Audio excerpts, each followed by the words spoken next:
بسم الله الرحمن الرحیم حامده و مصلیه. محترمینو، یو محترم رو دا پوښتنه کړې ده چې د یو زنانې د نفاس ناجوړي ختم سوه، یعنې کښنۍ پیدا سوې و هغه ناجوړي ختم سوه، 40 ورځې هم پوره سوي وي. د ناجوړي د ختمېدو څه 11 ورځې وروسته، یعنې هغه 40 ورځې تېرې سوي دي، 11 ورځې وروسته بیا ناجوړي راغله. نو آیا دا د حیض ناجوړي ده که دا څه بله ناجوړي ده؟ لمونځ به کوي او که به یې نه کوي. محترمینو، د یوه حیض و د بل حیض په مابینځ کې یا د نفاس و د حیض په مابینځ کې کم سے کم مده، کم سے کم وخت چې کم دی هغه 15 ورځې دي. که په 15 ورځې کې دننه بیا ناجوړي راغله نو هغه بیا حیض نه شمارل کېږي، هغه بیا استحاضه ده، په دې کې به دا لمنځونه کوي.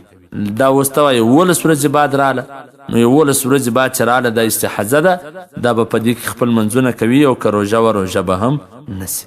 فتاوی دارالعلوم ذکریا جلد نمبر اول صفحه نمبر 1514 په حواله سره د دور مختار جلد نمبر اول صفحه نمبر 215 دا غرنګ رد محتار جلد نمبر اول صفحه نمبر 215 او که په 40 کې دننه مثلا دا خو د 40 سا اوشته او که په 40 کې دننه د یو ښځې ناجوړي پر شل باندې بند سوه، ختم سوه، بیا 10 ورځې بعد راله نو په 40 کې دننه که هر څو ورځې بعد بیا راله هغه نفاس شمارل کېږي.